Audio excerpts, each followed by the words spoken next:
여보, 움직이지 마. 죽은 척해야 살아. 남편의 떨리는 목소리가 파도 소리에 섞여 들려왔습니다. 제주 성산 일출봉 해안 절벽 아래 차가운 바닷물 속에서 온몸이 부서진 채 바위 틈에 숨어있던 저 강미숙은 숨을 죽였습니다. 우리 부부를 이 절벽에서 밀어 떨어뜨린 건 바로 둘째 딸 세아였습니다. 하지만 더 끔찍한 건 추락이 아니었어요. 20년간 가슴속에 묻혀있던 진실이었습니다. 세진이 사고가 아니었어. 세아가 밀었어. 그날 남편은 드디어 진실을 털어놓았어요. 과연 이 부부는 살아남을 수 있을까요? 사연 시작 전 구독과 좋아요 눌러주신 후 지금 어느 곳에서 듣고 계신지 댓글로 알려주세요. 그곳에 큰 행운이 함께하길 진심으로 바라겠습니다. 제주 애월읍 바닷가 아침 공기는 소금기를 머금고 있었습니다. 저 강미숙은 게스트하우스 뒤편 텃밭에서 무릎을 굽히고 앉아 있었어요. 상추잎에 맺힌 이슬이 손끝을 적셨습니다. 이 녀석들 벌써 이렇게 컸네. 혼잣말을 하며 상추를 따는데 카페 쪽에서 은은한 재즈 음악이 흘러나왔어요. 남편 오준석이 아침 준비를 시작했나 봅니다. 저는 바구니에 상추를 담으며 카페 창문 너머를 바라보았습니다. 남편이 원두를 갈고 있는 모습이 보였어요. 결혼 43년, 이제는 말하지 않아도 서로의 리듬을 아는 사이가 됐습니다. 미수가 커피 한잔 할래? 창문을 열고 남편이 소리쳤어요. 지금 들어갈게. 카페 문을 열고 들어서자 따뜻한 공기와 커피 향이 반겼습니다. 남편이 건네준 잔을 받아들고 창가 자리에 앉았어요. 바다가 한눈에 들어왔습니다. 파도가 하얗게 부서지며 밀려오고 있었죠. 오늘은 날씨가 참 좋네. 그러게. 손님들 좋아하겠어. 우리 부부는 5년 전 서울을 떠나 이곳에 정착했습니다. 저는 35년간 초등학교에서 아이들을 가르쳤고 남편은 건축설계 사무소를 운영했어요. 은퇴하고 나서 제주행을 결심한 건 새로운 시작이 필요했기 때문입니다. 아니, 정확히는 도망이었는지도 모르죠. 서울에는 너무 많은 기억이 남아 있었거든요. 커피를 마시다 문득 거실 쪽을 바라보았습니다. 저 멀리 액자 속 사진이 보였어요. 학사모를 쓰고 환하게 웃고 있는 딸. 장녀 세진이었습니다. 세진이 졸업식 때가 엊그제 같은데 남편이 제 시선을 따라가며 중얼거렸어요. 목소리가 조금 떨렸습니다. 벌써 20년이 됐어. 그래. 20년. 남편은 더 이상 말을 잇지 못했어요. 커피잔을 내려놓고 창밖을 바라보기만 했습니다. 저는 남편의 옆모습을 바라보았어요. 언젠가부터 남편은 세진 이야기만 나오면 눈을 피했습니다. 그냥 슬퍼서 그런 거라고 생각했어요. 저도 마찬가지였으니까요. 아침 8시가 되자 저는 거실로 가서 세진 사진 앞에 물 한 잔을 놓았습니다. 20년째 하루도 빠짐없이 하는 일이었어요. 세진아, 잘 지내고 있니? 엄마는 오늘도 너를 생각한단다. 사진 속 세진은 변함없이 웃고 있었습니다. 30살 한창 꽃다운 나이였죠. 서울대병원 간호사로 일하며 환자들에게 천사 같다는 말을 들었던 딸이었어요. 그 아이가 사라진 건 2005년 여름이었습니다. 제주에 휴가를 왔다가 한라산에 올라갔죠. 동생 세아와 함께였어요. 하지만 세진만 돌아오지 못했습니다. 경찰은 등산로를 벗어나 조난됐다고 했어요. 일주일 동안 수색이 이어졌지만 세진은 끝내 나타나지 않았습니다.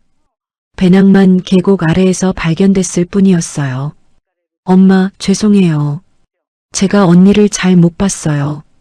당시 28이었던 세아는 그렇게 울며 사과했습니다. 하지만 눈물은 흘리지 않더군요. 눈만 빨갛게 충혈되어 있었을 뿐이었어요. 그게 이상했습니다. 친언니가 실종됐는데 눈물 한 방울 안 나오다니.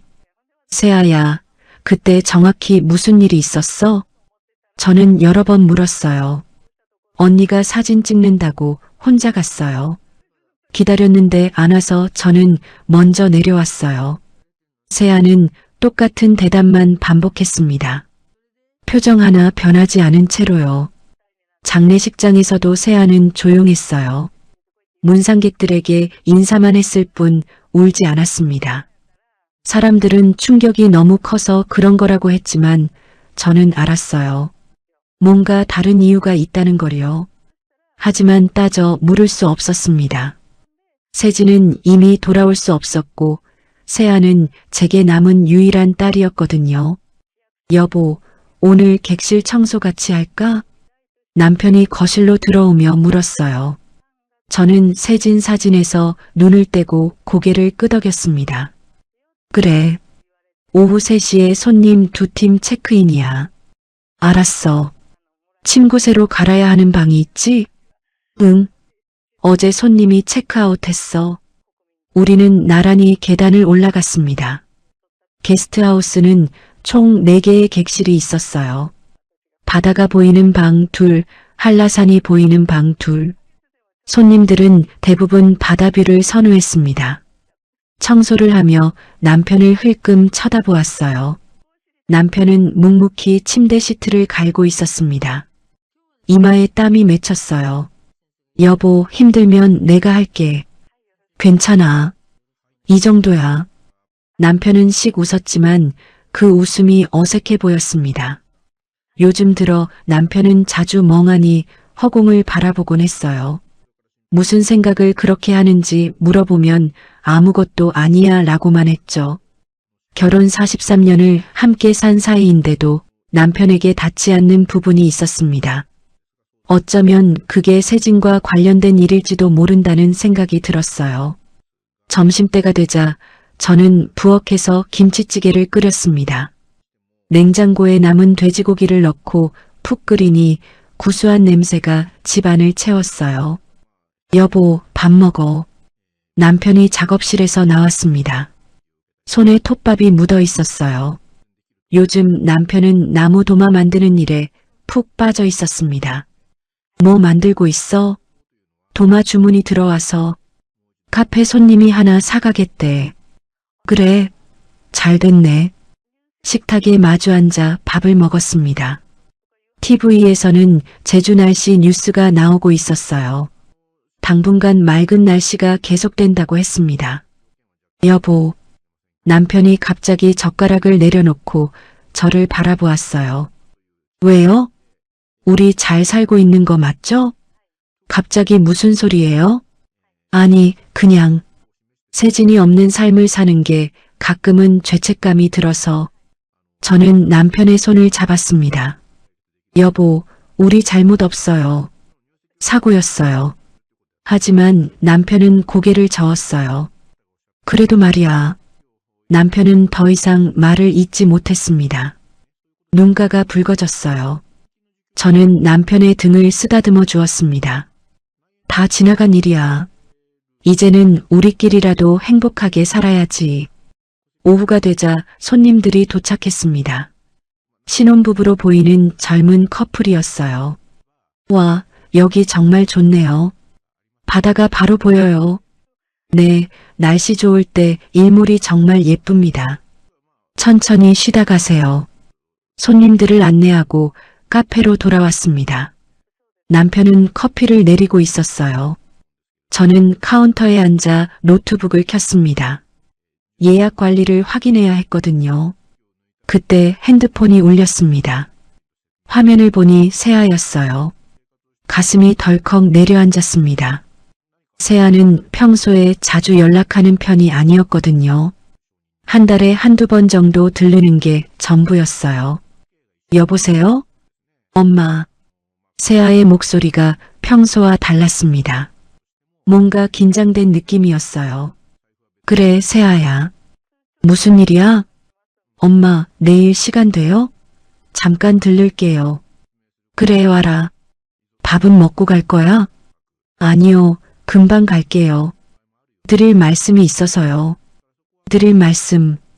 세아는 평소에 그런 표현을 쓰지 않았어요. 뭔가 격식을 차리는 느낌이었습니다. 무슨 일인데? 내일 가서 말씀드릴게요. 그럼 내일 봐요. 세아는 대답도 듣지 않고 전화를 끊었습니다. 저는 한참 동안 핸드폰을 바라보았어요. 누구야? 남편이 물었습니다. 세아. 내일 온대. 세아가? 무슨 일로? 모르겠어. 할 말이 있다는데. 남편의 표정이 굳어졌어요. 뭔가 불안한 기색이 역력했습니다. 무슨 일일까요? 제가 물었지만 남편은 대답하지 않았어요. 그저 창밖만 바라보고 있었습니다. 저는 다시 세진 사진을 보았습니다. 사진 속 세진은 여전히 환하게 웃고 있었어요. 하지만 왠지 모르게 그 미소가 슬퍼 보였습니다. 세진아, 무슨 일이 생기는 걸까? 가슴 한쪽이 무겁게 가라앉았습니다. 마치 폭풍 전야 같은 고요함이었어요. 저는 알지 못했습니다. 내일 세아가 가져올 말이 우리 삶을 송두리째 뒤흔들 거라는 거요. 다음 날 오후 2시쯤 세아가 도착했습니다. 검은색 SUV에서 내린 세아는 선글라스를 벗으며 게스트하우스 쪽으로 걸어왔어요. 명품 브랜드 가방을 들고 있었습니다. 엄마, 아빠. 왔구나. 들어와. 세아는 평소보다 화장을 진하게 한 것 같았어요.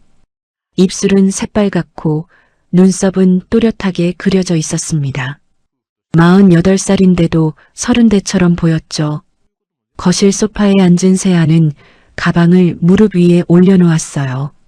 손가락으로 가방 끈을 만지작거리는 모습이 긴장돼 보였습니다. 차 마실래? 제가 물었습니다. 아니요, 괜찮아요. 세아는 거실을 둘러보았어요. 시선이 세진 사진에 머물렀습니다. 순간 표정이 굳어지더니 재빨리 시선을 돌렸죠. 무슨 일로 왔어? 남편이 물었습니다. 세아는 잠시 머뭇거리다가 입을 열었어요. 엄마, 아빠, 요즘 건강은 괜찮으세요? 응, 괜찮아. 우리 아직 팔팔해.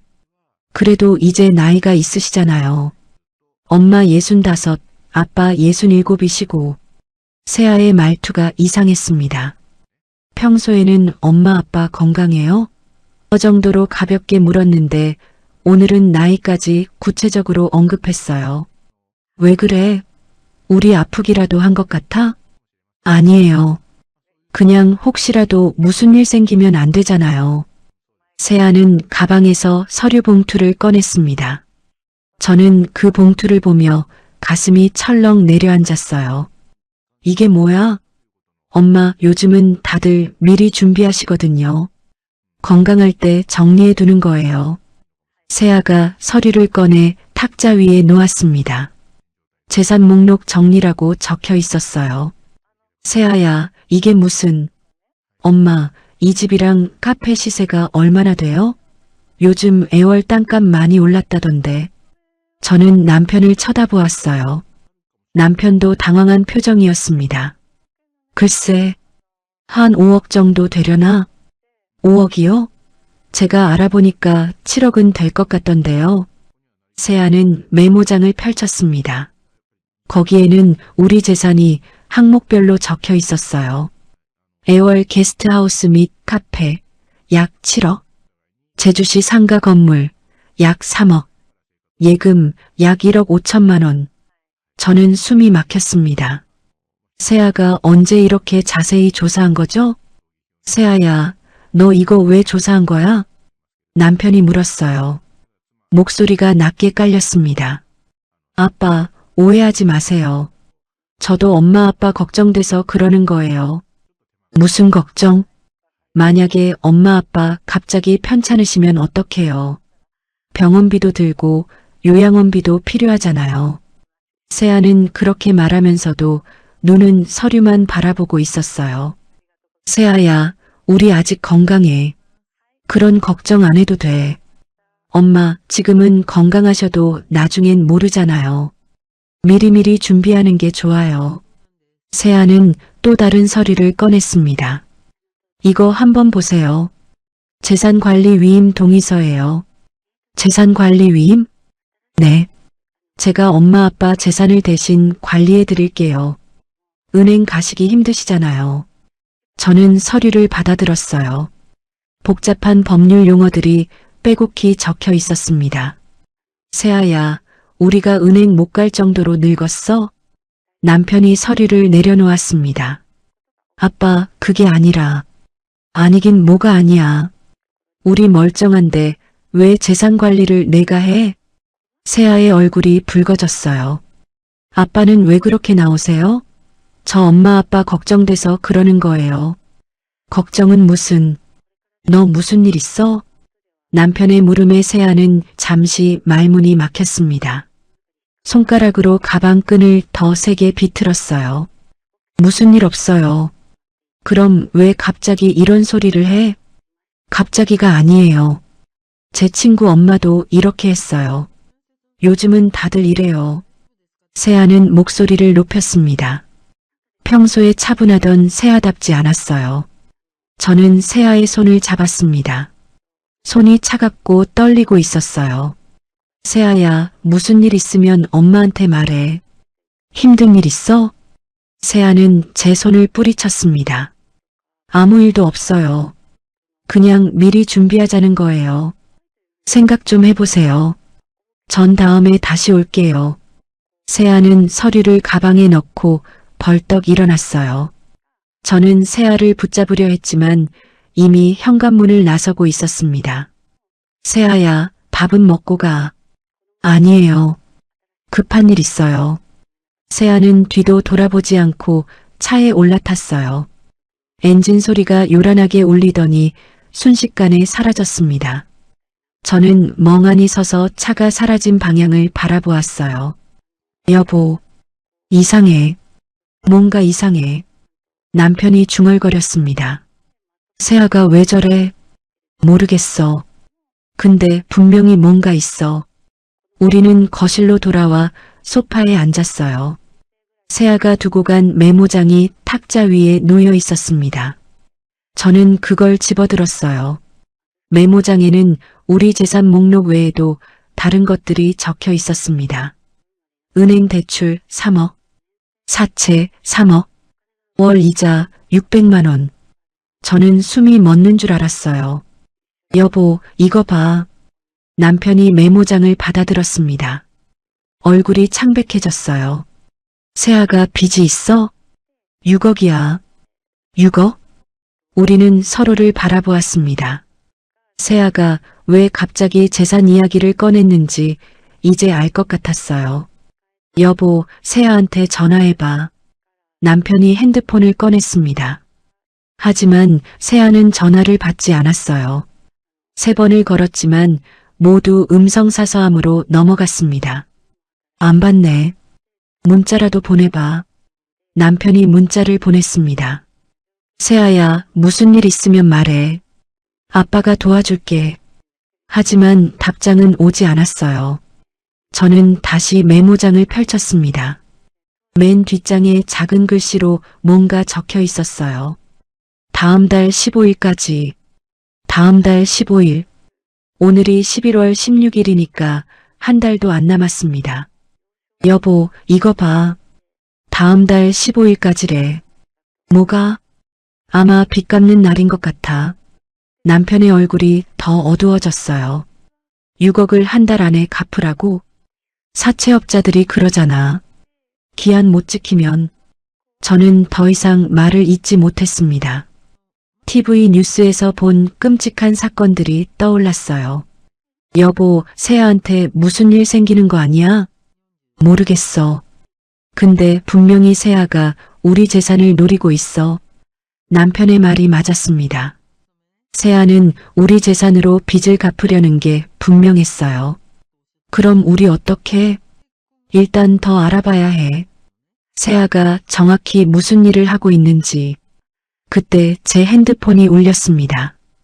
여동생 수진이었어요. 언니 나야. 응, 수진아. 언니, 혹시 세아 요즘 어때? 왜 무슨 일 있어? 수진은 부산에 살고 있었어요. 가끔 세아가 부산에 가면 수진을 만나곤 했죠. 언니 세아가 지난주에 나한테 돈 빌려달라고 했어.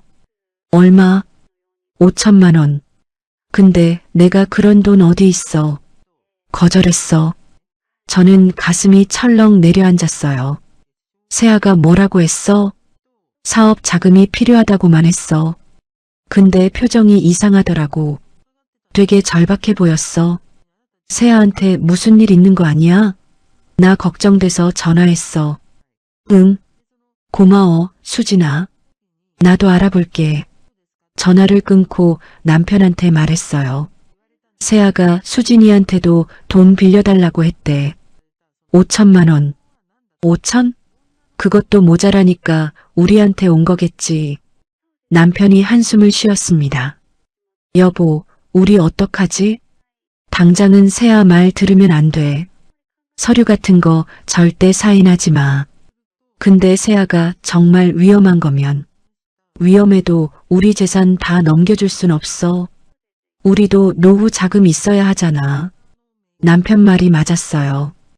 우리가 가진 재산이 전부 넘어가면 우리는 어떻게 살죠? 하지만 세아는 제 딸이었습니다. 딸이 위험에 처했는데 외면할 수 있을까요? 여보, 그래도 세아가, 미수가, 남편이 제 손을 잡았어요. 우리 정신 차려야 해. 세아가 지금 우리를 이용하려는 거야. 그리고 말이야. 남편이 말을 멈췄습니다. 뭔가 하려던 말을 삼킨 것 같았어요. 뭔데? 아니야. 아무것도 아니야. 남편은 고개를 저었습니다. 하지만 표정은 어두웠어요. 저는 창밖을 바라보았습니다. 해가 기울어 가고 있었어요. 바다는 주황빛으로 물들어 있었습니다. 아름다운 풍경이었지만 가슴은 무거웠어요.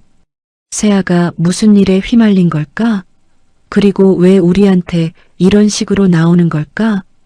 그날 밤 저는 잠을 이룰 수 없었습니다. 계속 세아 생각만 났어요. 세진을 잃고 나서 세아는 제게 남은 유일한 딸이었습니다. 그 아이마저 잃을 순 없었어요. 하지만 동시에 두려웠습니다. 세아의 눈빛이, 목소리가, 모든 게 낯설었거든요.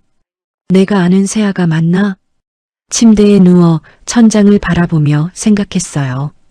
옆에서 남편도 뒤척이고 있었습니다. 여보, 앉아? 응.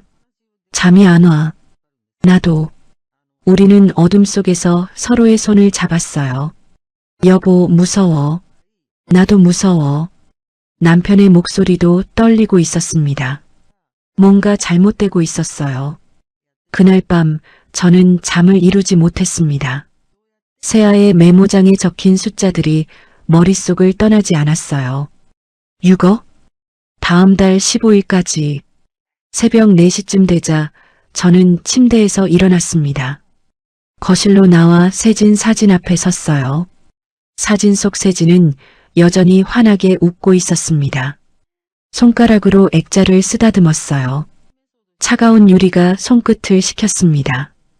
20년 전 그 여름이 생생하게 떠올랐어요. 2005년 7월 서울은 찜통더위였습니다. 당시 저는 서울 강서구에 있는 초등학교 교감이었고 남편은 종로에서 건축설계 사무소를 운영하고 있었어요. 세진은 30살이었습니다. 서울대병원 응급실 간호사로 일하며 바쁜 나날을 보내고 있었죠. 1년에 한두 번 집에 들를 정도로 바빴어요. 세아는 28이었습니다. 대학을 졸업하고 광고회사에 다니다가 그만두고 쉬는 중이었어요. 뭔가 하고 싶은 걸 찾는다며 집에서 지내고 있었습니다. 7월 중순쯤 세진이 집에 전화를 걸어왔어요. 엄마, 나 휴가 나왔어. 일주일 쉬는데 제주도 갈래. 혼자? 아니, 세아랑 같이. 세아 요즘 집에만 있잖아. 같이 여행이나 다녀오면 기분 전환될 것 같아서. 세진은 항상 동생을 챙겼습니다. 세아가 회사를 그만둔 후로 자주 연락하며 격려해주곤 했어요. 그래, 좋지. 자매끼리 여행 다녀와. 이틀 후인 7월 23일 토요일, 두 딸만 제주행 비행기를 탔습니다. 저희 부부는 서울에 남아 있었어요. 남편이 중요한 프로젝트 마감이 있어서 제주에 함께 갈 수 없었거든요. 엄마, 우리 3박 4일 있다 올게. 재밌게 놀고 올게. 세진이 공항에서 전화했어요. 그래, 조심해서 다녀와. 세아 잘 챙겨주고. 알았어. 첫째 날 저녁 세진이 사진을 보내왔습니다. 협재 해수욕장에서 찍은 사진이었어요. 세진은 환하게 웃고 있었고 세아는 그 옆에서 어색하게 미소 짓고 있었습니다. 둘째 날에도 사진이 왔어요. 성산 일출봉에서 찍은 인증샷이었습니다. 세진이 문자를 보냈어요. 엄마, 내일 한라산 갈 거야. 백록담까지 올라갈게. 조심해서 다녀와. 길 잃지 말고. 엄마, 나 등산 잘하잖아. 걱정 마. 셋째 날인 7월 25일 월요일 아침 8시쯤 세진에게서 전화가 왔어요. 엄마, 우리 지금 한라산 올라가. 영실 코스로 갈 거야. 그래, 조심해. 물 많이 챙기고. 응, 알았어. 저녁 때 다시 전화할게. 그게 세진과 나눈 마지막 통화였습니다. 오후 3시쯤 세아에게서 전화가 왔어요. 목소리가 떨리고 있었습니다. 엄마. 왜? 무슨 일이야? 언니가 안 보여요. 뭐라고? 무슨 소리야? 백록담 근처에서 언니가 사진 찍으러 간다고 해서 저는 벤치에서 기다렸는데 1시간이 지나도 안 와요. 제 심장이 멎는 줄 알았습니다. 지금 어디야? 경찰한테 신고했어? 아직. 제가 지금 계속 찾아보고 있는데. 당장 경찰 불러. 그리고 구조대한테도 연락해.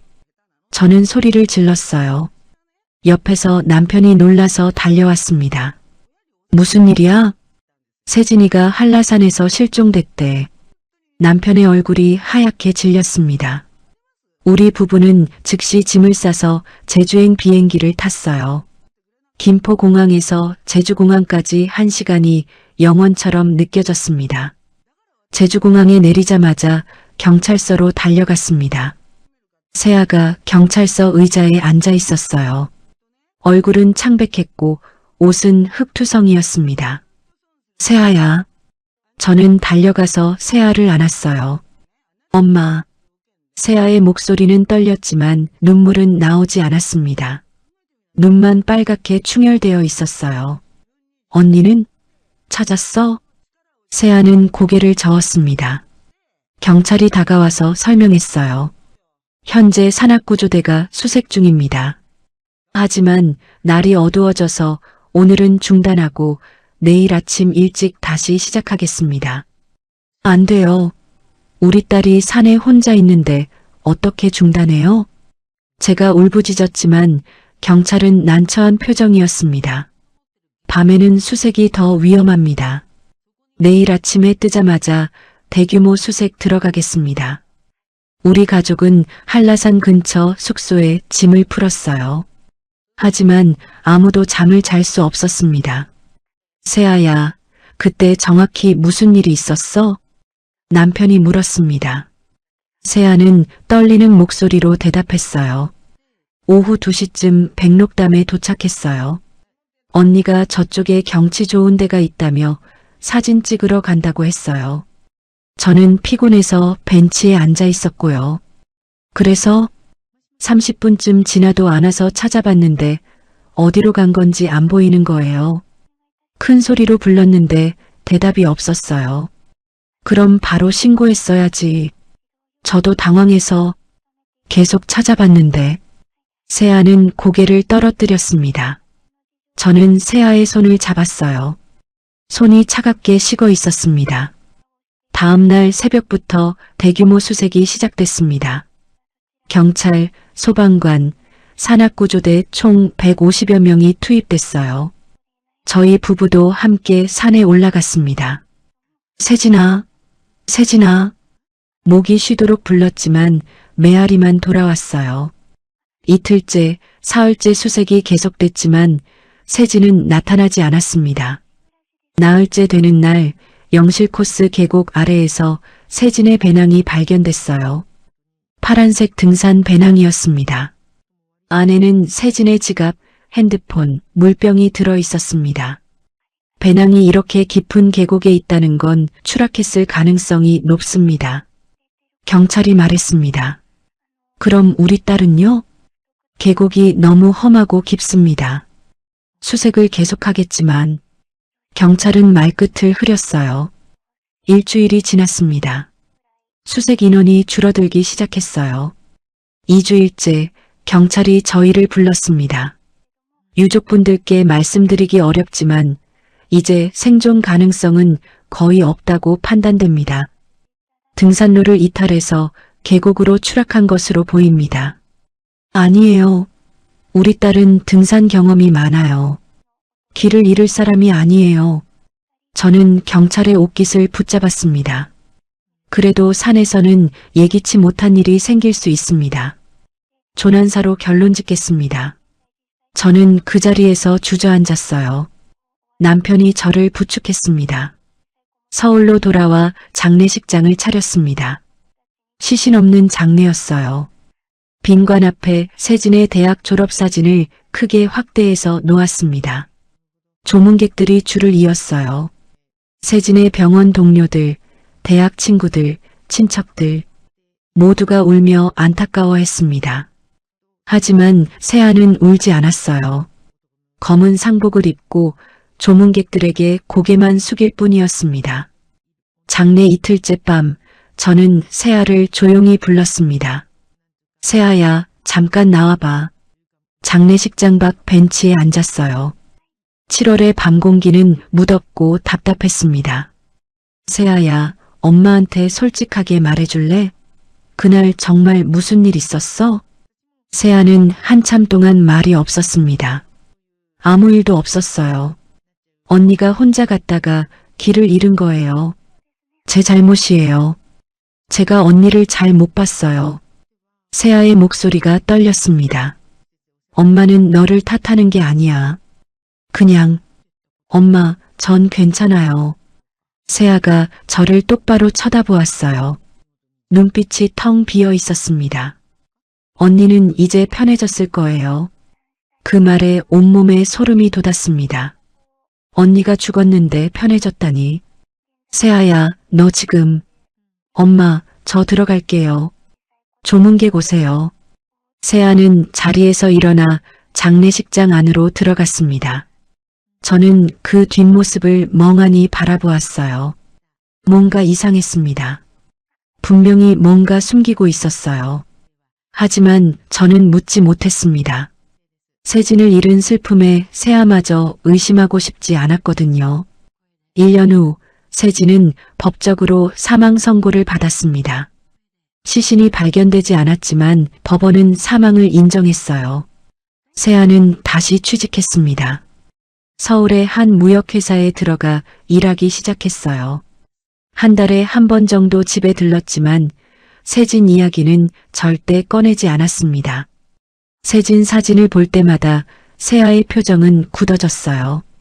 시선을 피하거나 빨리 자리를 떠났습니다. 5년 전 저희 부부는 은퇴했습니다. 서울에서의 삶은 너무 힘들었어요. 세진의 기억이 곳곳에 남아 있었거든요. 여보, 우리 제주도 가서 살까? 남편이 조심스럽게 제안했어요. 제주도? 응. 세진이가 마지막으로 있던 곳이잖아. 거기서 세진이 생각하며 살고 싶어? 저도 그게 좋았습니다. 제주에서 세진을 가까이 느낄 수 있을 것 같았어요. 애월에 작은 땅을 사서 게스트하우스를 지었습니다. 바다가 보이는 곳이었어요. 2년 전 세아에게서 연락이 왔습니다. 엄마, 나도 제주 갈래. 제주? 갑자기 왜? 서울 생활 지겨워. 제주에서 서핑샵 할까 해. 그래, 좋지. 엄마 아빠 근처에서 살면 좋지. 세아는 애월에 서핑샵을 열었습니다. 우리 집에서 차로 10분 거리였어요. 가끔 들러서 밥을 먹고 갔지만 예전 같지 않았습니다. 대화는 짧았고 웃음은 어색했어요. 그리고 20년이 흘렀습니다. 새벽 6시 동이 트기 시작했습니다. 저는 여전히 거실 소파에 앉아 새진 사진을 바라보고 있었어요. 눈물이 흘러내렸습니다. 그때 남편이 나왔어요. 미수가 여기 있었어? 응. 잠 못 잤구나. 나도 한숨도 못 잤어. 남편이 제 옆에 앉았습니다. 하지만 가슴 한쪽이 무거웠어요. 세아에 대해 알아갈수록 뭔가 끔찍한 진실과 마주하게 될 것 같았거든요. 창밖으로 아침 햇살이 들어왔습니다. 바다는 잔잔했지만 제 마음은 파도처럼 일렁이고 있었어요. 3주가 지났습니다. 그동안 세아에게서 연락이 없었어요. 저는 매일 핸드폰을 들여다보며 불안한 마음으로 지냈습니다. 어느 토요일 오후 세아가 다시 찾아왔습니다. 이번에는 혼자가 아니었어요. 낯선 남자가 함께였습니다. 엄마, 아빠, 이분은 김 실장님이에요. 부동산 전문가세요. 세아가 소개했습니다. 김 실장이라는 사람은 40대 중반으로 보였어요. 정장을 말끔하게 차려입고 서류 가방을 들고 있었습니다. 안녕하세요. 김민수입니다. 저와 남편은 어리둥절한 표정으로 서로를 바라보았어요. 세아야, 이게 무슨... 엄마, 시간 없어요. 제가 알아봤는데 이 집이랑 땅 지금 바로 팔면 7억까지 받을 수 있대요. 세아의 목소리는 급했습니다. 눈빛도 날카로웠어요.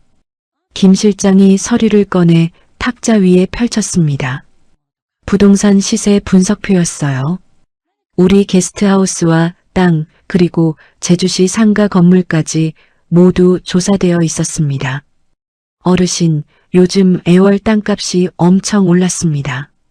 지금이 팔기에 딱 적기예요. 김 실장이 설명하기 시작했어요. 하지만 저는 그의 말이 귀에 들어오지 않았습니다. 세아가 이렇게까지 준비해온 것에 충격을 받았거든요. 세아야, 우리 이 집 안 팔아. 남편이 단호하게 말했습니다. 아빠, 우리가 여기서 살아야 하는데 왜 팔아? 팔면 우리는 어디 가서 살아? 세아의 얼굴이 붉어졌어요. 아빠, 저 진짜 죽게 생겼어요. 사채업자들이 매일 찾아와요. 다음 달 15일까지 못 갚으면 진짜 큰일 나요. 그건 내 문제잖아. 왜 우리 집까지 팔아야 해? 언니도 없는데 어차피 제 거잖아요. 세아가 소리쳤습니다. 그 순간 거실 공기가 얼어붙었어요. 저는 세아를 믿을 수 없다는 표정으로 바라보았습니다. 세아는 방금 자기가 한 말을 깨달은 듯 입을 다물었어요. 나가. 남편이 차갑게 말했습니다. 아빠, 나가라고 했어. 김 실장님도 함께. 김 실장은 난처한 표정으로 서류를 챙겼습니다. 세아는 입술을 깨물며 저를 쳐다보았어요. 엄마. 하지만 저도 고개를 돌렸습니다. 더 이상 세아를 볼 수 없었어요. 세아와 김 실장이 떠나고 나서 저는 소파에 주저앉았습니다. 온몸에 힘이 빠졌어요. 여보, 세아가 방금 뭐라고 한 거야? 언니도 없으니까 어차피 자기 거라고 했어. 남편의 목소리가 떨렸습니다. 세진이를 그렇게 생각하고 있었어? 저는 눈물이 났습니다. 세아에게 세진은 이미 죽은 언니가 아니라 자기 재산을 가로막는 장애물이었던 거예요.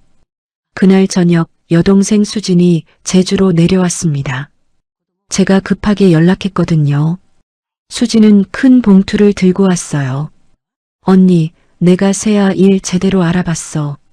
수진은 봉투에서 서류 뭉치를 꺼냈습니다. 사업자 등록증, 부채 내역서, 법원 문서들이었어요. 이게 다 뭐야? 언니 세아 회사 작년에 이미 망했어. 서핑샵은 2023년에 영업 중단했고 다이빙샵은 작년에 부도났어. 수진이 서류를 하나씩 보여주었습니다. 은행 대출 6개월 연체 중이고 사채는 5군데서 받았어. 총액이 3억이야. 3억? 응. 은행 대출 3억 합치면 6억이지. 그리고 이거 봐. 수진이 또 다른 서류를 펼쳤어요. 부동산 조회 기록이었습니다. 세아가 최근 한 달 동안 언니네 집이랑 상가 시세를 7번이나 조회했어. 여러 부동산 통해서. 저는 손이 떨렸습니다. 그리고 이건 더 심각해. 수진이 법원 문서를 꺼냈어요. 사채업자 2명이 세아 상대로 소송 걸었어. 채권 추심 소송이야. 다음 달 20일에 첫 공판이래. 그럼 세아가, 언니 세아는 지금 벼랑 끝이야. 다음 달 15일까지 돈 못 갚으면 법적으로도 큰일 나는 거야. 수지는 심각한 표정으로 저를 바라보았어요. 언니 조심해야 해. 내가 보기엔 세아가 언니네 재산에 완전히 집착하고 있어. 그래도 세아가 우릴 해치진 않겠지. 언니 사람이 절박해지면 뭘 할지 몰라. 수진의 말에 저는 온몸에 소름이 돋았어요. 그날 밤 세 사람은 거실에 둘러앉아 오랫동안 대책을 논의했습니다. 하지만 뾰족한 수가 없었어요. 일단 세아가 뭐라든 서류에 절대 사인하지 마. 남편이 말했습니다. 그리고 혹시 모르니까 재산 명의 같은 거 건드리지 못하게 은행에 알려둘게. 수진이 고개를 끄덕였어요. 그게 좋겠어. 그리고 언니 세아가 또 찾아오면 절대 혼자 만나지 마. 위험해. 설마 내 딸이. 언니, 지금 세아는 정상이 아니야. 6억 빚에 쫓기는 사람이야. 이성적 판단 못해. 수진의 말이 맞았습니다. 오늘 세아의 눈빛을 보니 알 수 있었어요. 저 아이는 더 이상 제가 아는 딸이 아니었습니다. 며칠이 지났습니다. 세아에게서 연락이 없었어요. 오히려 그게 더 불안했습니다. 목요일 저녁 세아에게서 문자가 왔습니다. 엄마, 저번엔 제가 너무 심했어요. 정말 죄송해요. 이번 주말에 시간 되세요? 좋은 곳 모셔가고 싶어요. 평생 기억에 남을 여행이 될 거예요. 저는 그 문자를 읽고 손이 얼어붙었습니다. 평생 기억에 남을 여행이라니. 남편에게 보여주었어요. 여보, 이거 봐. 남편도 문자를 읽더니 얼굴이 굳어졌습니다. 뭔가 이상해. 나도 그래. 왜 갑자기 여행을 가자는 거지? 저는 수진에게도 문자 내용을 보냈습니다. 곧 수진에게서 전화가 왔어요. 언니, 절대 가지 마. 이상해. 뭔가 꾸미는 것 같아. 근데 안 가면 세아가 더 의심할 것 같아. 그럼 언니 혹시 모르니까 준비 좀 하고 가. 준비? 녹음기 같은 거. 혹시라도 세아가 이상한 말하면 다 녹음해도. 수진의 말에 저는 가슴이 철렁 내려앉았습니다. 내 딸을 상대로 녹음기를 준비해야 한다니. 하지만 수진 말이 맞았어요. 지금 세아는 예측할 수 없었습니다. 알았어. 준비할게. 전화를 끊고 남편과 마주 앉았습니다. 여보, 우리 녹음 준비하고 가자. 남편은 한참 동안 침묵하다가 고개를 끄덕였어요. 그래. 만약을 위해서. 우리는 세아에게 답장을 보냈습니다. 그래, 세아야. 주말에 보자. 문자를 보내고 나서 저는 세진 사진을 보았습니다. 사진 속 세진은 환하게 웃고 있었어요. 창밖은 어두웠습니다. 바다는 검게 출렁이고 있었어요. 주말이 다가오고 있었습니다. 주말까지 이틀이 남았습니다. 저는 불안한 마음에 잠을 제대로 이루지 못했어요. 세아가 어디로 데려가려는 걸까? 정말 그냥 여행일까? 금요일 오전 저는 게스트하우스 객실 청소를 하고 있었습니다. 손님들이 체크아웃한 후라 침구를 새로 갈아야 했어요. 청소를 마치고 복도를 걸어가는데 세아 방이 보였습니다. 세아는 2년 전 제주로 내려온 후 일주일에 한두 번씩 우리 집에서 자고 갔어요. 그 방은 여전히 세아 물건들이 조금씩 남아 있었습니다. 문을 열고 들어갔어요. 방은 깔끔했습니다. 침대 위에 베개가 가지런히 놓여 있었고 책상 위에는 먼지만 쌓여 있었어요. 청소를 시작했습니다.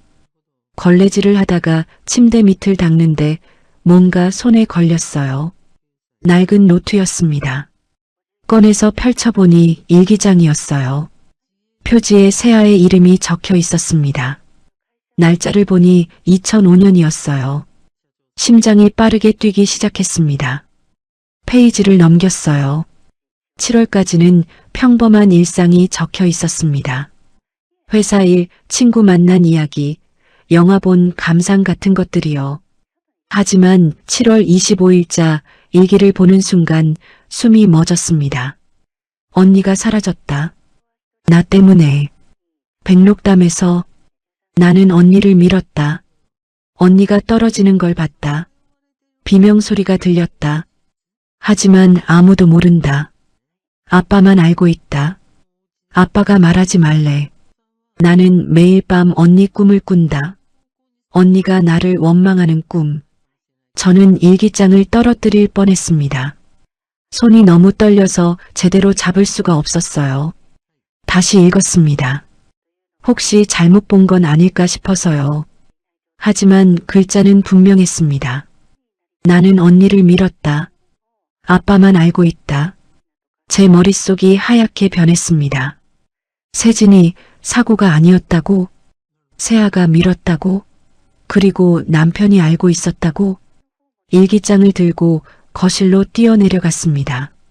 남편은 카페에서 커피를 내리고 있었어요. 여보. 제 목소리에 남편이 놀라서 돌아보았습니다. 왜 그래? 무슨 일이야? 저는 일기장을 남편 앞에 내밀었어요. 이게 뭐야? 남편이 일기장을 받아들었습니다. 얼굴이 점점 창백해졌어요. 당신 알고 있었어? 세진이가 사고가 아니었다고? 세아가 밀었다고? 제 목소리가 떨렸습니다. 남편은 일기장을 내려놓았어요. 손이 덜덜 떨리고 있었습니다. 앉아. 내가 설명할게. 설명? 20년 동안 나한테 거짓말한 걸 어떻게 설명해? 저는 소리쳤어요. 눈물이 쏟아졌습니다. 남편은 고개를 떨구었습니다. 한참 동안 말이 없었어요. 그러다 천천히 입을 열었습니다. 세진이 죽음 날 밤 세아가 나한테만 왔어. 남편의 목소리는 작았습니다. 새벽 2시쯤이었어. 세아가 내 방문을 두드렸어. 혼자만 나오래. 저는 소파에 주저앉았어요. 세아 얼굴은 새하얗고 온몸이 떨리고 있었어. 아빠, 나 큰일 났어. 언니가 떨어졌어 라고 했어. 떨어졌다고? 응. 세아가 울면서 말했어. 백록담 근처에서 언니랑 싸웠대. 세아가 엄마 돈 3천만 원을 몰래 썼는데 언니가 그걸 알아냈던 거야. 제 가슴이 찢어지는 것 같았습니다. 세진이가 엄마한테 말하겠다고 했대. 세아는 화가 나서 언니를 밀었대. 그런데 세진이가 비탈길 끝에 서 있었던 거야. 세진이는 그대로 계곡 아래로. 남편의 목소리가 끊겼습니다. 그래서 당신은 뭐 했어? 나도 정신이 없었어. 세진이는 이미 죽었고 세아까지 감옥 보낼 순 없었어. 그래서 숨긴 거야? 남편은 고개를 끄덕였어요. 세아를 데리고 현장에 갔어. 세진이는 이미 숨이 끊어져 있었어. 나는 세아한테 말했어. 내가 먼저 내려갔다고 해라. 언니는 혼자 사진 찍으러 갔다가 실종된 거야. 절대 진실을 말하지 말라고. 저는 남편을 믿을 수 없다는 표정으로 바라보았습니다. 20년 동안 나한테 거짓말한 거야? 미안해. 정말 미안해. 남편이 무릎을 꿇었습니다. 나도 매일 밤 세진이 꿈을 꿨어. 세진이가 나타나서 원망했어. 하지만 세아를 지켜야 했어. 지킨 게 아니야. 저는 소리쳤어요.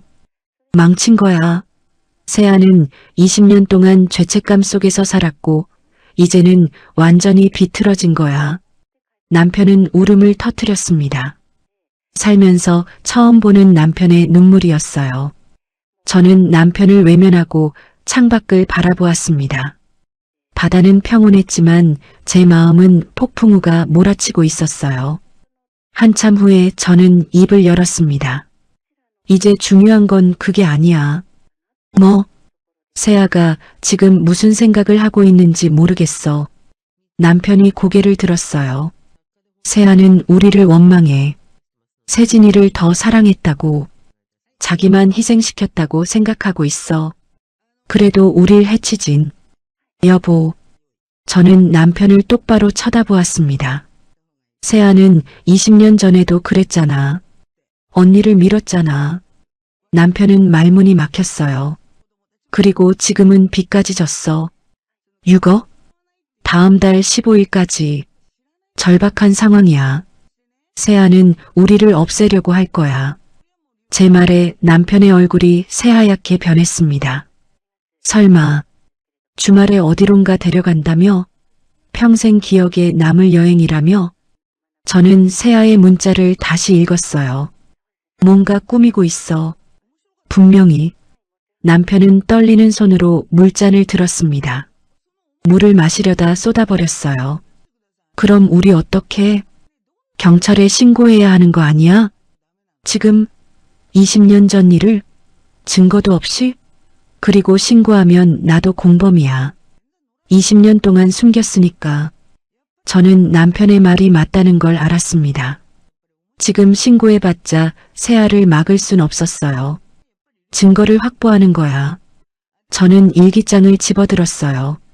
이것만으론 부족해. 세아 입으로 직접 말하게 해야 해. 녹음? 응. 녹음하는 거야. 주말에 세아가 뭘 하려는지, 무슨 말을 하는지 전부. 남편이 천천히 고개를 끄덕였습니다. 그리고 혹시 모르니까 만약을 대비해야 해. 만약? 세아가 정말 우리를 떨어뜨리려고 하면 남편의 눈이 커졌습니다. 떨어뜨린다고? 여보, 세진이도 그렇게 죽었잖아. 밀려서. 남편은 숨을 크게 들이쉬었어요. 우리도 대비를 해야 해. 녹음기, 위치 공유, 그리고 저는 잠시 망설였습니다. 두꺼운 옷 입자. 만약 떨어지더라도 살 수 있게. 남편은 한참 동안 제 얼굴을 바라보았어요. 그러다 천천히 고개를 끄덕였습니다. 우리 부부는 나란히 앉아 계획을 세우기 시작했습니다. 딸을 상대로 생존 계획을 세우는 부모. 이보다 슬픈 일이 또 있을까요? 하지만 이제 선택의 여지가 없었습니다. 살기 위해서는 준비해야 했어요. 저는 세진 사진을 보았습니다. 세진아, 엄마가 이제 진실을 알았어. 내 동생이 널 그렇게 했어. 미안해. 엄마가 20년 동안 몰랐어. 눈물이 흘러내렸습니다. 주말이 이틀 앞으로 다가왔습니다. 금요일 밤 저는 거의 잠을 자지 못했습니다. 내일이면 세아가 우리를 어딘가로 데려갈 거예요. 어디로? 무엇을 하려고? 새벽 4시쯤 일어나 조용히 짐을 챙기기 시작했습니다. 두꺼운 패딩 점퍼 2벌을 꺼냈어요. 11월인데 패딩을 입는다는 게 이상할 수도 있었지만 만약을 대비해야 했습니다. 남편도 일어나 있었어요. 작업실에서 뭔가를 만지작거리고 있었습니다. 여보, 뭐해? GPS 발신기. 내 등산화 안창 밑에 넣을 거야. 남편은 작은 기계를 보여주었어요. 손톱만 한 크기였습니다. 이거 수진이가 어제 택배로 보낸 거야. 실시간으로 위치 추적된대. 저도 제 가방을 열었습니다. 안에는 수진이가 보내준 소형 녹음기가 들어있었어요. USB만 한 크기로 옷 안쪽에 붙일 수 있게 클립이 달려 있었습니다. 이걸 불에 지어 안쪽에 붙일게. 방수 기능도 있대. 남편이 고개를 끄덕였습니다. 내 핸드폰에도 녹음 앱 깔았어. 자동으로 클라우드에 저장되게 해뒀어. 우리는 마치 전쟁터에 나가는 군인처럼 준비하고 있었어요. 하지만 상대는 적이 아니라 우리 딸이었습니다.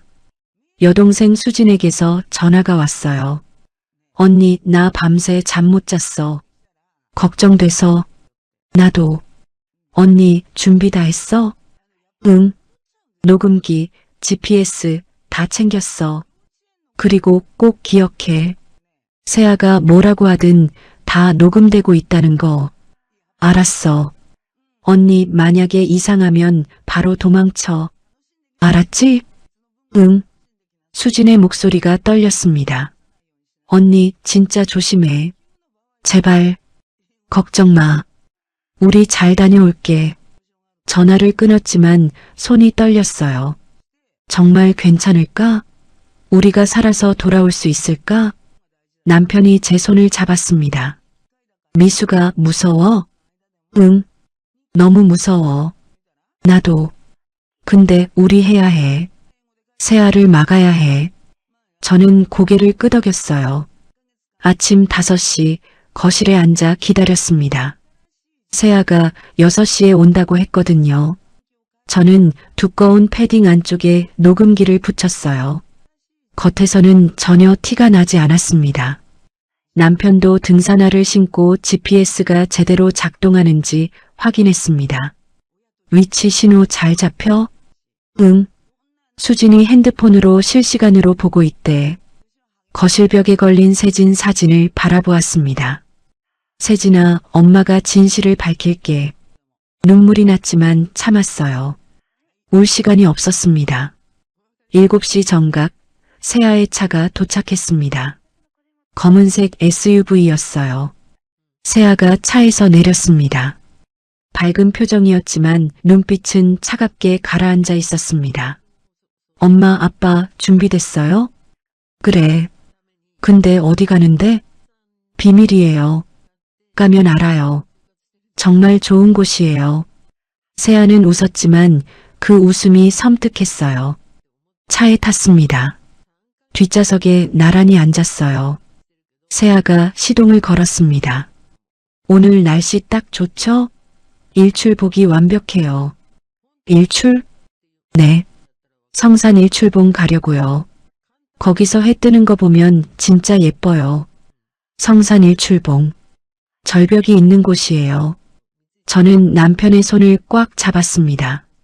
차가 출발했습니다. 해안도로를 따라 동쪽으로 향했어요. 차 안은 조용했습니다. 세아는 운전만 하고 저희는 창밖만 바라보았어요. 30분쯤 지나서 세아가 입을 열었습니다. 엄마, 아빠, 제가 요즘 생각을 많이 했어요. 무슨 생각? 우리 가족에 대해서요. 언니 일도 그렇고. 저는 가슴이 쿵 내려앉았어요. 언니 이야기를 꺼내다니. 왜 갑자기 세진이 얘기를 해? 그냥 오늘이 특별한 날이니까요. 세아의 목소리가 낮게 깔렸습니다.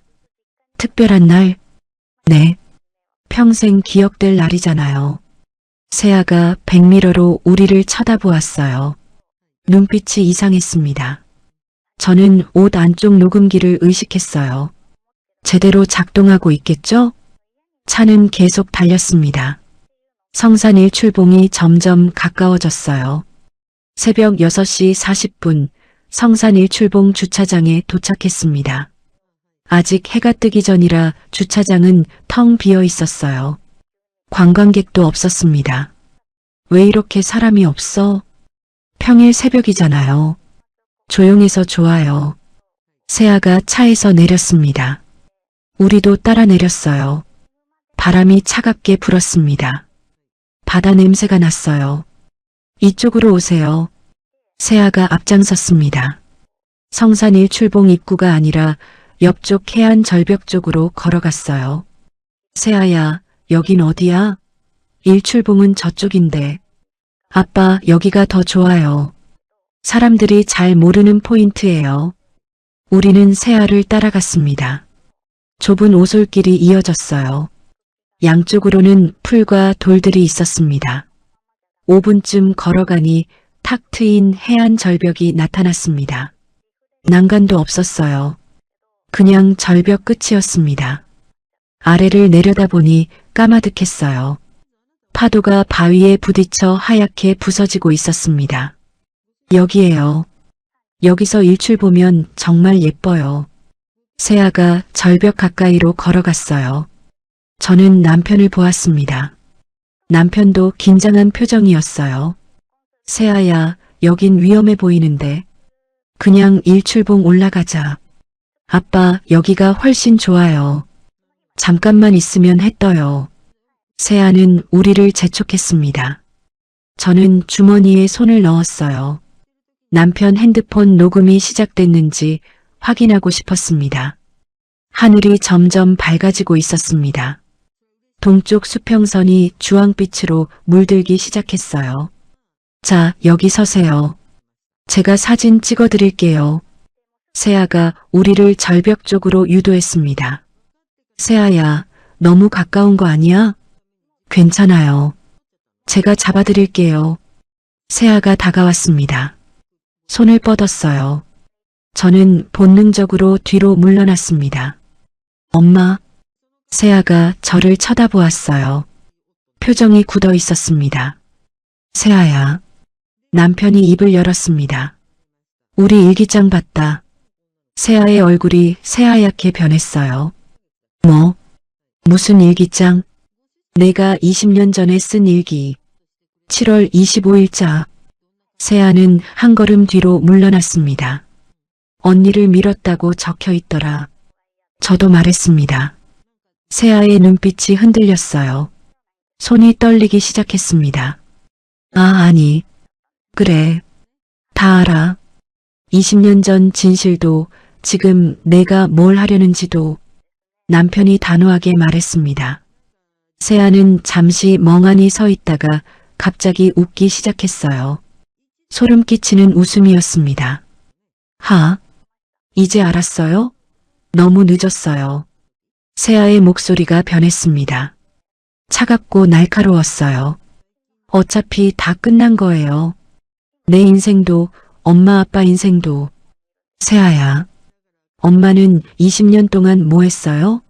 매일 언니 사진만 보고 나한텐 한 번도 그러지 않았잖아요. 세아가 한 걸음씩 다가왔습니다. 일출이 시작됐습니다. 붉은 해가 수평선 위로 떠오르고 있었어요. 하지만 우리에게 그건 중요하지 않았습니다.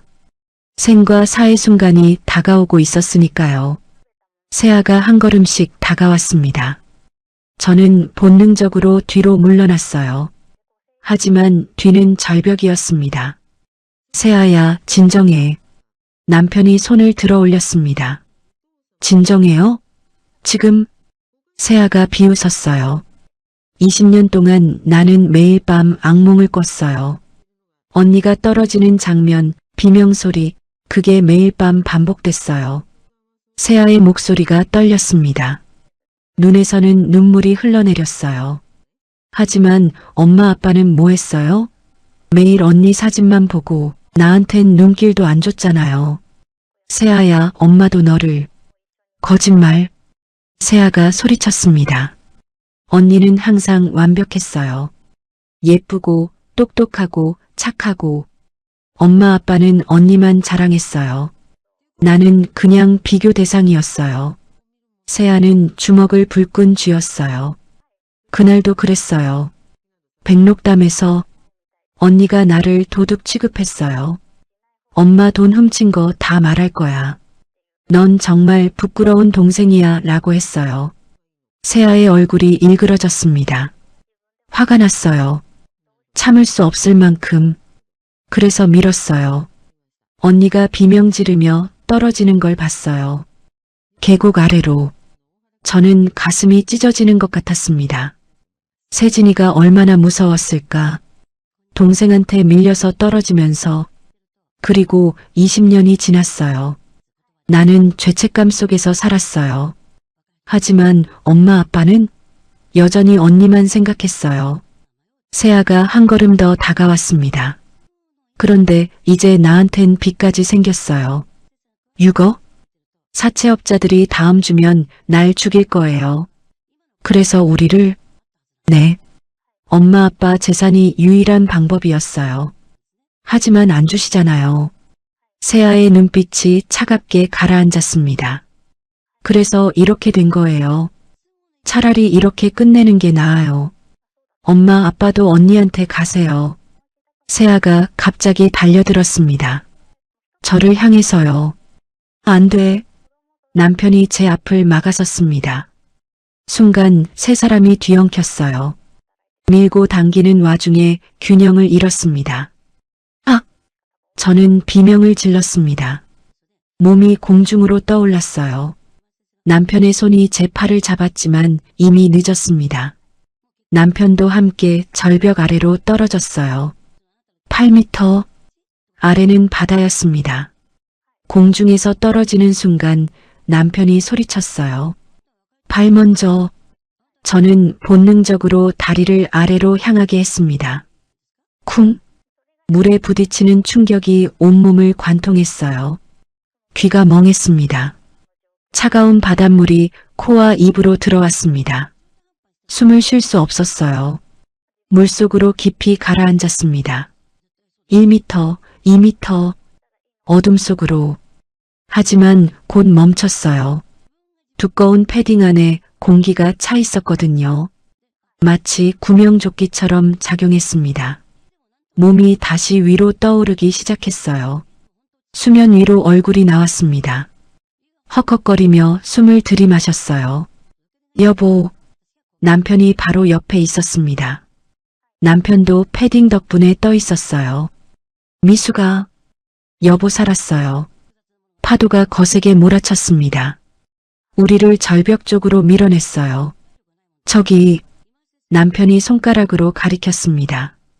절벽 밑에 바위들이 튀어나와 있었어요. 그 사이에 작은 동굴 같은 공간이 보였습니다. 저기로 가. 우리는 파도를 타고 바위 쪽으로 헤엄쳤습니다. 온몸이 아팠지만 필사적으로 움직였어요. 바위 틈에 도착했습니다. 좁은 공간이었지만 파도를 피할 수 있었어요. 바위에 기대어 숨을 고르는데 위에서 세아의 목소리가 들렸습니다. 엄마, 아빠. 세아가 절벽 끝에서 아래를 내려다보고 있었어요. 남편이 제 입을 막았습니다. 쉿! 움직이지 마. 죽은 척해야 살아. 저는 고개를 끄덕였어요. 우리는 바위 틈 깊숙이 몸을 숨겼습니다. 어둠 속에서 숨죽이고 있었어요. 세아의 목소리가 계속 들렸습니다. 세아는 한참 동안 절벽 끝에서 서 있었습니다. 우리를 찾으려는 것 같았어요. 하지만 해는 이제 막 떠오른 상태였고 절벽 밑은 여전히 어두웠습니다. 게다가 파도가 세서 정확히 보이지 않았을 거예요. 10분쯤 지났을까요?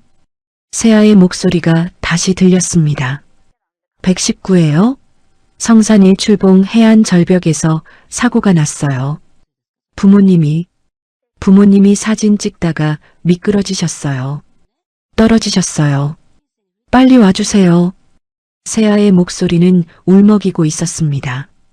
완벽한 연기였어요. 전화를 끊는 소리가 들렸습니다. 세아가 현장을 떠나고 있었어요. 남편이 제 귀에 속삭였습니다. 조금만 더 참아. 곧 구조대 올 거야. 저는 고개를 끄덕였어요. 온몸이 떨렸습니다. 추위 때문인지 공포 때문인지 알 수 없었습니다. 왼쪽 팔이 욱신거렸어요. 부러진 것 같았습니다. 갈비뼈 부근도 숨 쉴 때마다 날카로운 통증이 왔어요.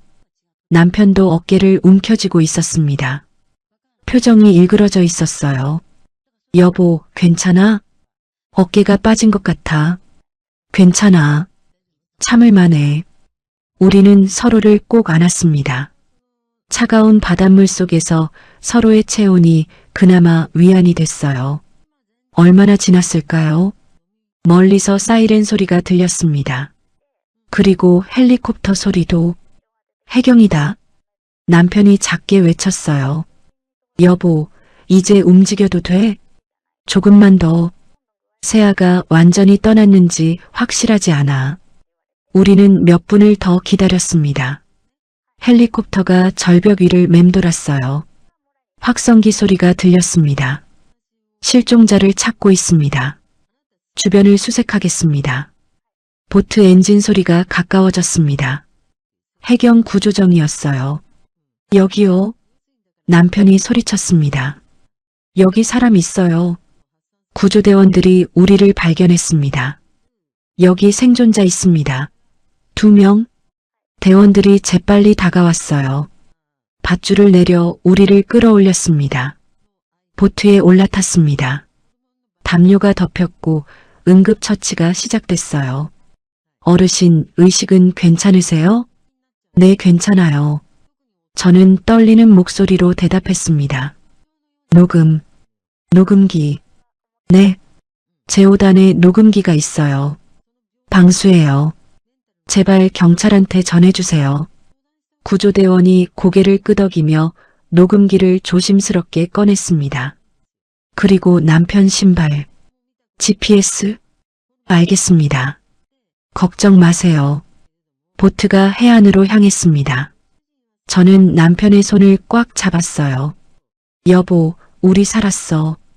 응, 살았어. 눈물이 흘러내렸습니다. 공포, 안도, 슬픔, 모든 감정이 뒤섞인 눈물이었어요. 해안에는 경찰차와 구급차가 대기하고 있었습니다. 우리는 들것에 실려 구급차로 옮겨졌어요. 그때 한 경찰관이 다가왔습니다. 혹시 박영숙 씨, 오준석 씨 맞으십니까? 네. 수진 씨가 신고하셨습니다. GPS 위치 추적으로 여기 계신 거 알고 미리 출동했습니다. 그리고 녹음 파일 확인했습니다. 모두 선명하게 녹음됐습니다. 경찰관은 진지한 표정이었어요. 딸분 오세아 씨는 지금 어디 계십니까? 아마 우리 집으로 갔을 거예요. 애월. 알겠습니다. 즉시 검거하겠습니다. 구급차가 출발했습니다. 사이렌을 울리며 병원으로 향했어요. 저는 창밖을 바라보았습니다. 해는 완전히 떠올라 있었어요. 아름다운 아침이었습니다. 하지만 우리 가족에게는 가장 끔찍한 아침이었어요. 구급차 안에서 저는 남편에게 물었습니다. 여보, 우리 잘한 거 맞지? 응, 잘한 거야. 세아는 벌을 받아야 해. 세진이를 위해서도 우리를 위해서도. 남편 말이 맞았습니다. 하지만 가슴은 너무 아팠어요. 그 시각 애월 게스트하우스로 돌아가던 세아의 차가 검문에 걸렸습니다. 차량 정지하세요. 경찰 2명이 다가왔어요. 오세아 씨 맞으십니까? 네, 무슨 일이세요? 동행해 주시겠습니까? 살인미수 혐의로 긴급 체포합니다. 세아의 얼굴이 새하얗게 변했습니다. 무슨 살인미수요? 부모님이 살아계십니다. 그리고 모든 대화가 녹음됐습니다. 경찰이 녹음기를 보여주었어요. 세아는 그 자리에서 주저앉았습니다. 어머니가 살아계셨어요? 세아의 목소리는 떨리고 있었습니다. 믿을 수 없다는 표정이었어요. 수갑이 채워졌습니다. 세아는 경찰차에 실려갔어요. 차가 출발하면서 세아는 창밖을 바라보았습니다. 멀리 바다가 보였어요. 20년 전 언니를 밀어 떨어뜨린 것처럼 이번에는 부모를 떨어뜨리려 했습니다. 하지만 실패했어요. 세아의 눈에서 눈물이 흘러내렸습니다. 춘천 세브란스 병원 응급실에 도착했을 때 저는 의식이 희미했습니다. 간호사들이 분주하게 움직였고 의사가 달려왔어요. 환자분, 의식 있으세요? 네, 있어요. 제 목소리는 떨리고 있었습니다. 왼팔 골절로 보이고 갈비뼈도 금간 것 같습니다. 체온이 많이 떨어졌어요. 빨리 옮겨야겠습니다. 저는 들것에 실려 검사실로 향했어요. 엑스레이, CT, 온갖 검사를 받았습니다. 남편도 옆 침대에 누워 있었어요. 어깨가 탈구됐고 허리에도 타박상이 있었습니다. 여보, 괜찮아? 제가 물었습니다. 응. 살아있으니까 괜찮아. 남편이 작게 웃었어요. 하지만 얼굴은 창백했습니다. 이번 이틀째 경찰이 찾아왔습니다. 춘천경찰서 강력팀 김태준 형사였어요. 박미숙님, 진술 가능하시겠습니까? 네. 형사는 의자에 앉아 노트를 꺼냈습니다. 녹음 파일 모두 확인했습니다. 명확하게 녹음됐습니다. 오세아 씨는 현재 구치소에 수감 중입니다. 살인미수 혐의로 구속됐습니다. 형사는 잠시 망설이다가 말을 이었어요. 그리고 20년 전 세진 씨 사건도 재수사에 들어갔습니다. 일기장과 녹음 내용을 토대로 살인사건으로 보고 있습니다. 저는 눈물이 났습니다. 이제 진실이 밝혀질 겁니다. 형사는 조심스럽게 물었어요. 남편분 오준석 씨는 당시 범인 도피방조를 하신 게 맞습니까? 저는 고개를 끄덕였습니다. 알겠습니다. 조사하겠습니다. 일주일 후 저희는 퇴원했습니다. 왼팔은 깁스를 했고 남편은 어깨에 보조기를 착용했어요. 집으로 돌아왔을 때 거실은 텅 비어 있었습니다. 세진 사진만이 벽에 걸려 있었어요. 세진아, 엄마가 이제 진실을 밝혔어. 저는 사진 앞에 무릎을 꿇었습니다. 늦었지만 내 동생은 벌을 받을 거야. 한 달 후 검찰이 세아를 정식으로 기소했습니다. 혐의는 두 가지였어요. 20년 전 세진 살인죄, 그리고 부모 살인 미수죄. 남편도 범인 은닉 혐의로 조사를 받았습니다. 두 달 후 재판이 시작됐습니다.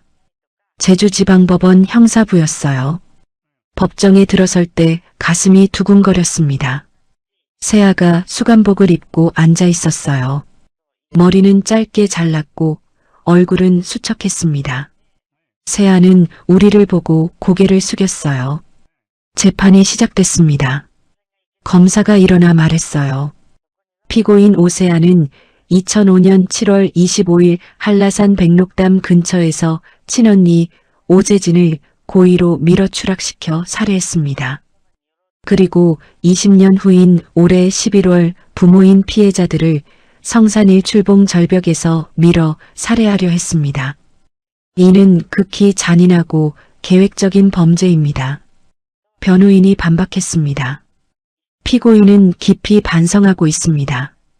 20년 전 사건은 우발적이었고 이번 사건도 극심한 경제적 압박 속에서 이성을 잃은 상태였습니다.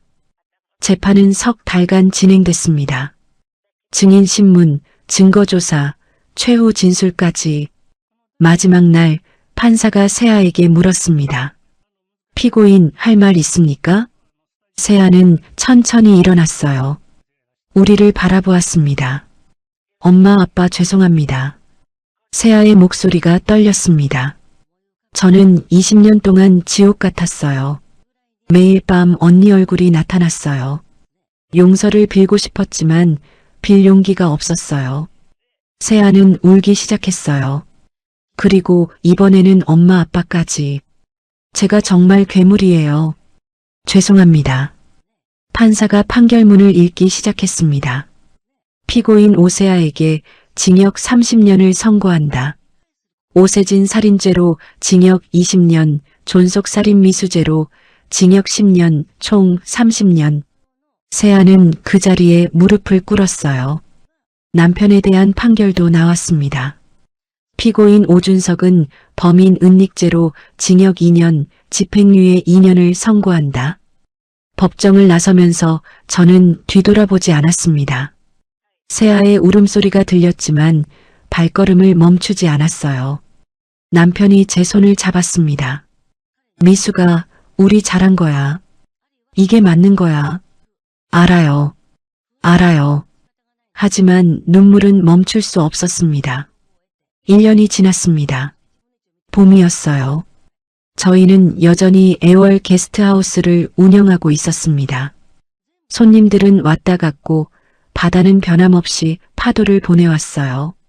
어느 날 우편함에 편지가 한 통 있었습니다. 제주교도소에서 온 것이었어요. 새아의 편지였습니다. 엄마, 아빠, 감옥 생활 1년이 됐어요. 매일 참회하며 지내고 있어요. 상담 선생님과 이야기도 많이 나누고 제가 왜 그렇게 살았는지 돌아보고 있어요. 언니한테 질투하고 엄마 아빠를 원망했던 게 다 제 잘못이었어요. 언니 정말 미안해요.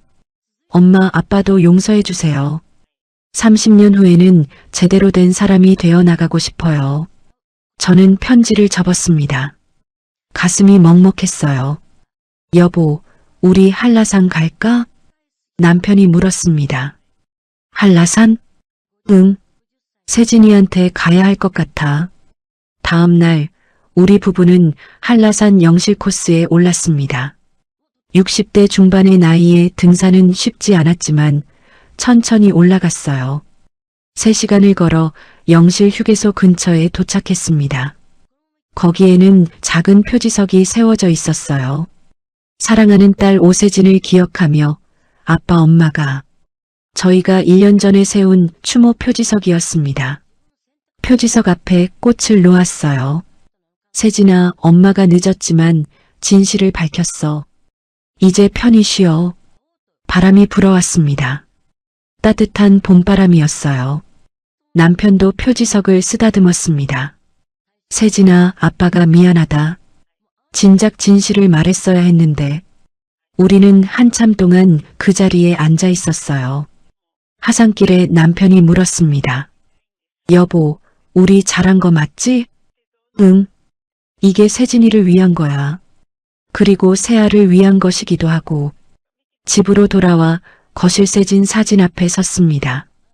사진 속 세진은 여전히 환하게 웃고 있었어요. 주말 저희는 올레길을 걸었습니다. 애월에서 시작하는 코스였어요. 바닷가를 따라 걷는 길이었습니다. 파도 소리를 들으며 천천히 걸었어요. 여보, 우리 이제 어떻게 살까? 제가 물었습니다. 그냥 우리답게 살면 되는 거 아니야? 게스트하우스 운영하고 손님 맞이하고 가끔 이렇게 바다 보러 오고. 그리고 세진이 생각하면서 응. 세진이 생각하면서 저는 남편의 손을 잡았어요. 해가 지고 있었습니다. 붉은 노을이 바다를 물들였어요. 여보, 저기 봐. 노을 진짜 예쁘다. 그러네. 세진이도 저 하늘 어딘가에서 보고 있겠지. 우리는 벤치에 앉아 노을을 바라보았습니다. 20년간 숨겨졌던 진실, 그 무게를 이겨낸 용기, 그리고 정의가 이루어진 지금. 세진은 하늘에서 편히 쉬고 세아는 감옥에서 참회하며 우리 부부는 남은 인생을 살아갑니다. 사랑은 때로 우리를 눈멀게 하지만 진실은 결국 빛을 봅니다. 해가 완전히 졌습니다. 별이 하나둘 떠오르기 시작했어요. 가장 밝은 별 하나가 보였습니다. 여보, 저 별이 세진이 같아. 우리는 오랫동안 그 별을 바라보았습니다. 바람이 불어왔습니다. 따뜻하고 부드러운 바람이었어요. 마치 세진이가 우리를 안아주는 것 같았습니다. 파도 소리가 밤을 채웠습니다. 우리는 살아갑니다. 진실과 함께 용서를 구하며 그리고 사랑을 기억하며 오늘도 끝까지 들어주셔서 감사합니다. 오늘 사연이 마음에 와닿으셨다면 주변 분들에게 공유해 주세요. 구독과 좋아요로 응원해 주시고 댓글로 따뜻한 응원도 남겨주세요. 그곳에서 행복하시길 간절히 바랄게요.